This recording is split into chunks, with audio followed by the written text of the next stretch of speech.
Je t'écoute, Combini. Que veux-tu? T'es prêt? Sans deck.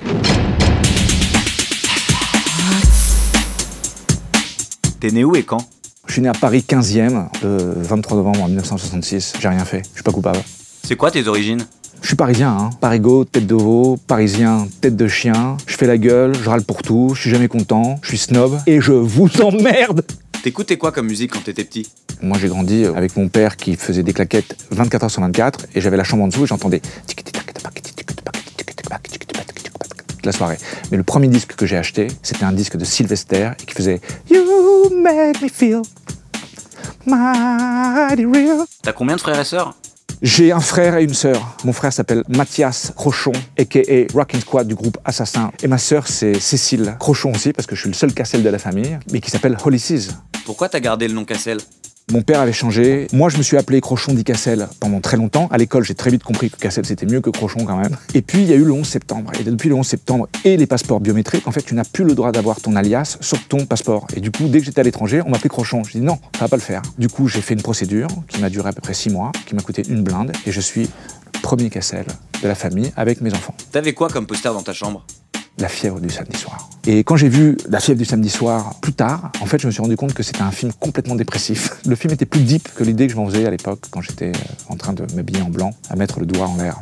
T'étais bon élève?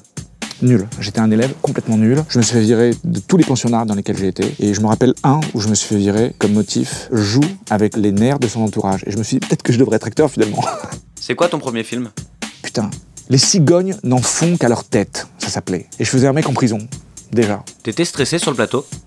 Moi, en tant que jeune acteur, j'étais une plaie. Je rêvais de Marlon Brando, d'acteurs studio. Je pouvais pas jouer si j'avais pas fait minimum 45 minutes de décontraction. Je faisais Pour n'importe quel rôle, même pour un tout petit rôle, je faisais ça. Donc j'étais nul. T'as une réplique de film brésilien en tête? Toca uma musiquinha pra mim, toca. Ele toca bem, né? Ça veut dire quoi? Joue-moi une petite musique, s'il te plaît. Joue-la moi. Ah, il joue bien, hein. Et puis c'est mieux quand c'est une petite fille qui le dit. C'est quoi pour toi le meilleur quartier de Paris? 20e, 11e, quartier populaire. 177 communautés vivent dans le nord-est parisien. C'est le quartier le plus mélangé au monde. Il y a des gens qui vont dire « mais c'est une honte, c'est n'importe quoi ». Et puis moi, je trouve ça bien parce que c'est là que je me sens bien. Est-ce que le Brésil, c'est le plus beau pays du monde? Moi, je trouve qu'il y a une poésie au Brésil que je retrouve nulle part ailleurs. Mais j'ai pas été partout. Mais après, je dois dire qu'il faut quand même un peu mettre les choses à leur place. C'est-à-dire que la France, on est quand même très, très, très bien lotis. Je pourrais dire le Brésil, mais je dirais quand même la France. C'est quoi le film qui t'a révélé? Sans aucun doute, La haine. Ton César pour Mérine, t'en penses quoi? J'étais très content de le recevoir, bien sûr, mais je veux dire, bon, ça n'a rien changé. Hein. Franchement, un César, je le dis à tous ceux qui n'en ont pas, ça ne change rien. Pourquoi t'as voulu faire Vidocq? Vidocq, c'est un héros populaire. Moi, j'aime bien les héros populaires. Ils sont pas forcément gentils, ils sont pas forcément méchants, mais ils font ce qu'ils veulent. Et c'est pour ça qu'on les aime, et c'est pour ça qu'ils sont morts en général.